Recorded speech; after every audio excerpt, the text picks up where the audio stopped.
नमस्कार। आज के इस वीडियो में आप सभी लोगों का बहुत बहुत स्वागत है। एक नन्हा बच्चा जो स्कूल से घर को लौट रहा होता है तो स्कूल के द्वारा उस बालक के साथ एक पत्र भेजा जाता है। वो बालक घर जाकर के उस पत्र को अपनी माँ को देता है। माँ जब उस पत्र को पढ़ती है तो उस पत्र को पढ़कर उसकी माँ की आंखों में आंसू आ जाते हैं। बच्चा बड़ा अचंभित होता है कि माँ, आखिर इस लेटर में ऐसा क्या लिखा हुआ है कि जिसको पढ़ करके तू रोने लग गई।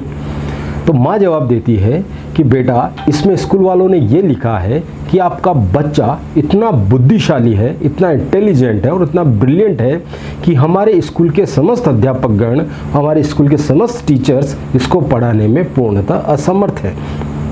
कृपया करके आप इसे घर पर ही रखें और इसकी शिक्षा की व्यवस्था आप घर पर ही करें। बच्चे के मन में इस आशा का दीपक जो उसकी माँ के द्वारा जलाया जाता है और जो एक सकारात्मक सोच उस बालक को दी जाती है, उसी के दम पर वो बच्चा आगे चल करके एक बहुत महान वैज्ञानिक बनता है।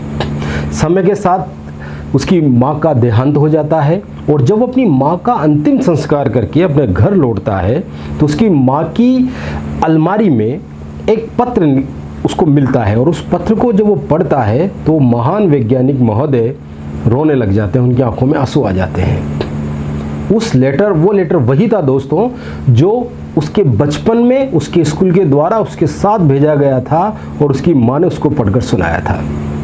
उस लेटर पे लिखा हुआ था कि आपका बच्चा पूर्णतः बुद्धिहीन है, इसका IQ लेवल बहुत कम है और हमारे स्कूल के सभी टीचर्स इसको पढ़ा करके थक गए हैं, लेकिन हम इसे पढ़ा नहीं सकते हैं क्योंकि इसका स्तर बहुत नीचे है और इसकी वजह से हमारे स्कूल के और हमारी कक्षा के दूसरे छात्र छात्राओं पर भी बुरा असर पड़ रहा है।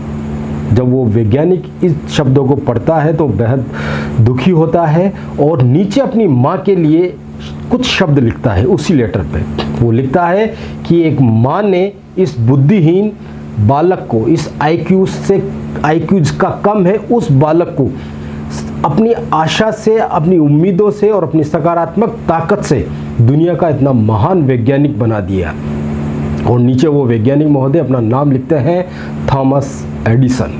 जी हाँ, नाम आपने भी सुना होगा, थॉमस एडिसन, जिन्होंने पूरी दुनिया में 10,000 से ज़्यादा आविष्कार किए और जो उनके नाम आज भी पेटेंट हैं।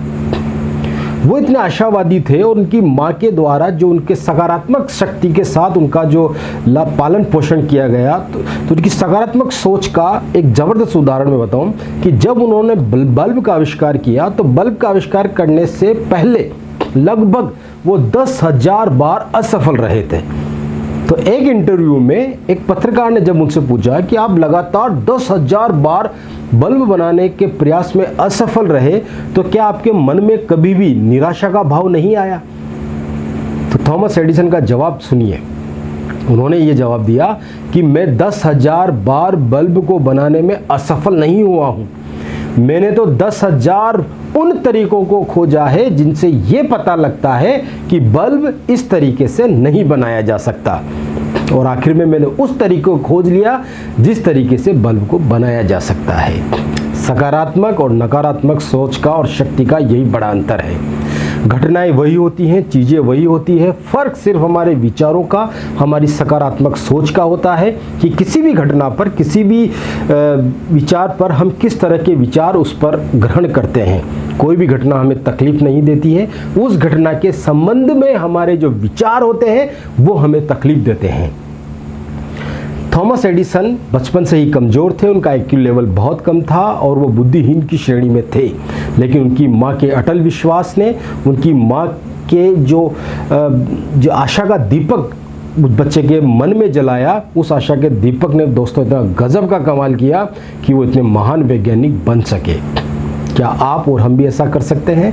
निसंदेह ऐसा कर सकते हैं, बिल्कुल कर सकते हैं। हमें सिर्फ हमारी उस सकारात्मक ऊर्जा को जगाना है, हमें सिर्फ हमारे मन की भीतर की उस ताकत, उस ऊर्जा को जागृत करना है जो अभी तक भी सोई हुई है। आप भी ऐसा कर सकते हैं, आप भी उन चीज़ों को हासिल कर सकते हैं। लगे रहना, जुटे रहना, लगातार कोशिश करते रहना ही योग्यता का 95% भाग होता है। जो लगा रहेगा, जुटा रहेगा, तब तक लगा रहेगा जब तक कि वो सफल नहीं हो जाता, अंततः वही सफल होता है। इसलिए लगे रहिए, जुटे रहिए, लगातार कोशिश करते रहिए, एक दिन जीत आपकी निश्चित होगी। बहुत बहुत धन्यवाद।